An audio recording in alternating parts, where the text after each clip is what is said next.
Bismillahirrahmanirrahim. Assalamu alaikum students. Today we are going to discuss the topic derivation of the pressure of gas on the basis of kinetic theory of gases. Pressure क्या होता है? Pressure होते force per unit area, यानी कोई भी body जिस पे force per unit area पे उसकी जितनी फोर्स अप्लाई होती है वो कहलाता है प्रेशर. तो यहाँ पे हमने डिस्कस करना है प्रेशर गैसेस का, यानी अगर एक गैस एनक्लोज्ड है किसी कंटेनर के अंदर तो वो जितना प्रेशर एक्सर्ट करेगी उस वेसल या कंटेनर की वॉल्स पे, that is known as the pressure of the gas. According to kinetic theory of gases, the pressure of gas is merely the momentum transferred to the walls of container per second per unit area due to the continuous collision of molecules of gas. And the pressure of gas is directly proportional to average translational kinetic energy of atoms or molecules of gas. अब यहाँ पे देखिए force किस वजह से apply होगी. Force apply होगी due to the motion of the atoms और मॉलिक्यूल्स. जो मोमेंटम ट्रांसफ़र होगा, rate of change of momentum equal होता है अप्लाइड फोर्स के. That force per unit area will be the pressure of gas. अब हम इसका एक्सप्रेशन डिराइव करेंगे. Here we consider a cubical vessel. ये क्यूब है, क्यूब की सारी साइड्स की लेंथ सेम होती है. In which ideal gas molecules are in random motion. Let the length of each side of cube is L. और अगर हमने इसका वॉल्यूम लेना हो तो वॉल्यूम का फार्मूला होता है length multiply by width multiply by height. तो जब इसकी सारी साइड्स की लेंथ L है तो वॉल्यूम L क्यूब होगा. Number of molecules of gas in container is capital N. Mass of one molecule is small m. तो अगर एक मॉलिक्यूल का मैस है स्मॉल m तो टोटल मॉलिक्यूल्स का क्या होगा, नंबर ऑफ मॉलिक्यूल से हम मल्टीप्लाई कर देंगे तो nm आ जाएगा. Velocity of molecules along x axis है vx और velocity of molecules along y axis is vy and velocity of molecules along z axis is vz. Initial momentum of molecules striking face a b c d a is mv1x. X axis के along अगर हमने motion consider की है particles की तो first particle की जो velocity है that will B v1x, second की होगी v2x, थर्ड की होगी v3x. ये उन सब की होगी वेलोसिटी जो एक्स एक्सिस के अलॉन्ग मूव कर रहे हैं.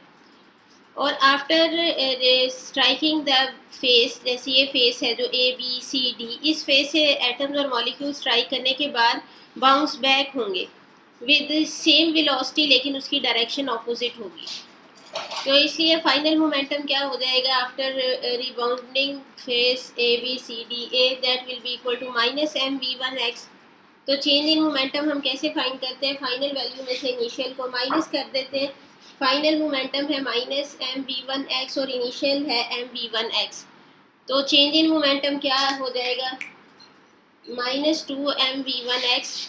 After equal momentum travels to face E, F, G, H, E and collides with it. अब देखिए E, F, G, H face की तरफ. अब देखिए इधर से रिबाउंड होने के बाद ये स्ट्राइक करेगा face E, F, G, H, E face के साथ स्ट्राइक करेगा और वहाँ से बाउंस बैक होगा और जो इसे डिस्टेंस कवर करेगा दैट विल बी 2L. ये 21 नहीं है, 2L है. 2L डिस्टेंस कवर करने के बाद ये बाउंस बैक होगा. The time between two successive collisions with face A B C D A is given as. ये देखिए पहले एटम्स और मॉलिक्यूल स्ट्राइक किए face A B C D A से, यहाँ से बाउंस बैक होके वो गए हैं E F G H E face की तरफ. यहाँ से फिर बाउंस बैक होके आएंगे A B C D A face की तरफ. तो इस तरह टोटल डिस्टेंस ए से बी तक, ए बी सी डी से ई एफ जी एच फेस तक का है एल और वापस आने में यहाँ तक डिस्टेंस हो जाएगा टोटल 2L. तो अगर टाइम हम कैलकुलेट करना चाहें, रिलेशन जो होता है S is equal to V T का, तो टी किसके इक्वल आएगा? एस ओवर वी के. यहाँ पे एस यानी डिस्टेंस कवर्ड है 2L और वेलोसिटी क्या है v1x. तो rate of change of momentum किसके इक्वल होता है? Delta P over delta T. So minus 2m v1x divided by 2L over v1x.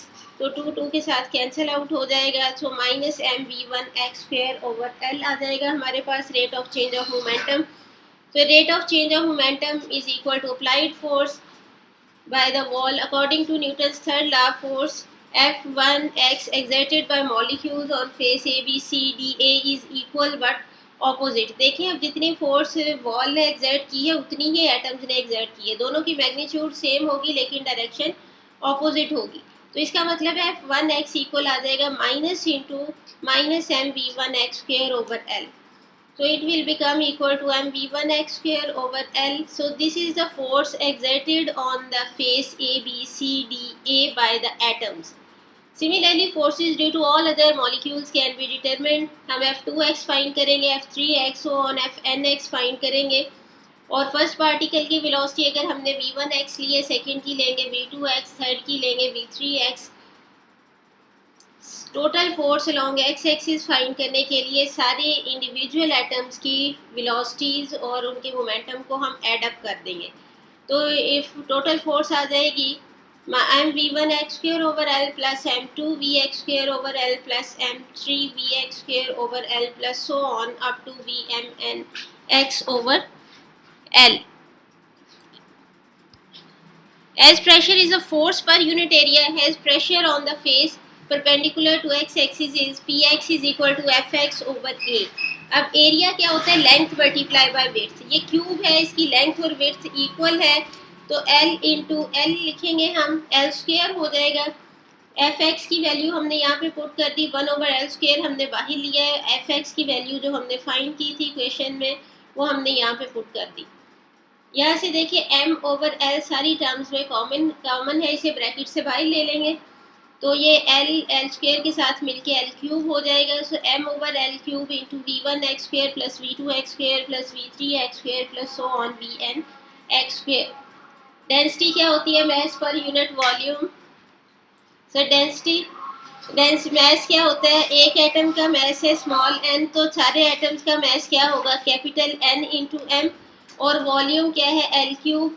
तो रो ओवर एन यहाँ से किसके इक्वल आ जाएगा, एम ओवर एल क्यूब के। तो put this value in equation number 3। ये वैल्यू हमने जो निकाली है कि M over L cube equal आता है हमारे पास density over number of atoms के, ये वैल्यू हम इक्वेशन 3 में पुट कर देंगे। तो हमारे पास प्रेशर किसके इक्वल आ जाएगा, अब rho over N into V one X square plus V two X square plus V three X square so on up to V N X square. जब हमारे पास number of large number of values हों, उनकी हम average इस तरह से find करते हैं कि सारी वैल्यूज़ को ऐड अप करते हैं और नंबर ऑफ वैल्यूज़ पे डिवाइड कर देते हैं। तो यहाँ पे देखिए हमने क्या किया है, सारी वेलोसिटीज़ के स्क्वायर को प्लस किया और टोटल नंबर ऑफ एटम्स पे हमने डिवाइड कर दिया। तो इसका मतलब ये है कि ये हमारे पास क्या बन गई, स्क्वायर एवरेज वेलोसिटी। और जब किसी भी वैल्यू को हम शो करते हैं कि ये हमने एवरेज वैल्यू ली है तो उसे हम लिखते हैं एंगल ब्रैकेट्स में। तो ये पूरी टर्म क्या बन जाएगी, मीन स्क्वायर वेलोसिटी। ये एंगल ब्रैकेट्स है, इसके अंदर जब किसी भी क्वांटिटी को लिखते हैं तो वो इस चीज़ को रिप्रेजेंट करती है कि ये हमने एवरेज वैल्यू ली है। अब हमने किस चीज़ की एवरेज वैल्यू ली है, एक्स एक्सिस के अलॉन्ग वेलोसिटी की एवरेज वैल्यू ले ली है। So Px is equal to rho Vx square. Similarly, Py will be equal to rho Vy square. Pz will be equal to rho Vz square. अब molecules randomly move कर रहे हैं gas के container के अंदर, तो जितने एक्स डायरेक्शन में मूव कर रहे हैं उनकी मोशन रिस्ट्रिक्टेड नहीं है। जितने एटम्स एक्स एक्सिस के अलॉन्ग मूव कर रहे हैं उतने ही वाई एक्सिस के अलॉन्ग मूव करेंगे, उतने ही जी एक्सिस के अलॉन्ग मूव करेंगे और सबकी वेलोसिटी सेम होगी अगर डेंसिटी यूनिफॉर्म है। तो यहाँ पे देखिए अब हम वी एक्स स्क्वेयर को इक्वल कर सकते हैं V Y square equal V Z square. तो from vector addition V square will be equal to V X square plus V Y square plus V Z square. तो V square will be equal to 3 into V X square. तो V X square हमारे पास किसके equal आ जाएगा, 1/3 we square के। तो ये वैल्यू हम यहाँ पे पुट कर देंगे अब वी एक्स स्क्वेयर की जगह, तो पी एक्स आ गया रो ओवर 3 वी स्क्वेयर के। इसी तरह पी वाई की वैल्यू भी यही होगी और पी जी की वैल्यू भी, यानी जो वाई और जी एक्सिस के लॉन्ग प्रेशर एग्जर्ट कर रही है फोर्स उसकी वैल्यू गैस, वो भी वैल्यू उसकी सेम होगी। तो प्रेशर हमारे पास इक्वल आ जाता है rho over 3 into V square average. Rho की वैल्यू यहाँ पे पुट कर दें एन एम ओवर 3 वी। तो यहाँ पे देखें कि अगर सारे एटम्स का मैस, सारे एटम्स या मॉलिक्यूल्स का मैस m है, तो अगर हम उसकी एवरेज लेंगे तो एवरेज वैल्यू भी m ही आएगी। तो इसका मतलब यह है कि हम m को अंदर एवरेज वैल्यू के साथ लिख सकते हैं। हमने क्या किया, नेक्स्ट स्टेप में हमने 2 से मल्टीप्लाई भी कर दिया और 2 से डिवाइड भी कर दिया। क्यों ऐसा किया है? क्योंकि अगर डिवीजन वाला फैक्टर हमारे पास 1/2 मौजूद हो, तो ये जो ब्रैकेट में फैक्टर है mv², ये काइनेटिक एनर्जी बन जाएगा। इसलिए हमने डिवाइड भी किया है 2 से और मल्टीप्लाई भी किया है। जो मल्टीप्लाई किया है 2 वो बाहर आ जाएगा, जो डिवाइड किया है वो हमने ब्रैकेट में लिख दिया। तो ये हमारे पास number of atoms per unit volume, इसे n नॉट से रिप्रेजेंट करते हैं। 1/2 mv² क्या है? Kinetic energy. So P is equal to constant into kinetic energy. इसका मतलब क्या है? Pressure is directly proportional to average translational kinetic energy. यहाँ से कंक्लूजन आ गया हमारे पास। Hence it is proved that pressure of gas is directly proportional to average translational kinetic energy of molecules. While deriving expression, we have considered only linear motion of molecules, while rotational and vibrational motion of molecules is not considered. हमने ये pressure of gas का जो formula derive किया, इसमें सिर्फ और सिर्फ linear motion को हमने कंसिडर किया है।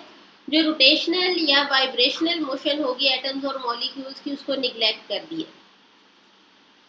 ये इम्पोर्टेंट क्वेश्चन है, इसे आपने लॉन्ग क्वेश्चन के लिए कंपेयर कर लॉन्ग क्वेश्चन के लिए आपने प्रिपेयर करना है। और जो इस तरह की डेरिवेशन होती है इसमें फुल मार्क्स आ जाते हैं, इसलिए आपने इस क्वेश्चन को प्रॉपरली प्रिपेयर करना है।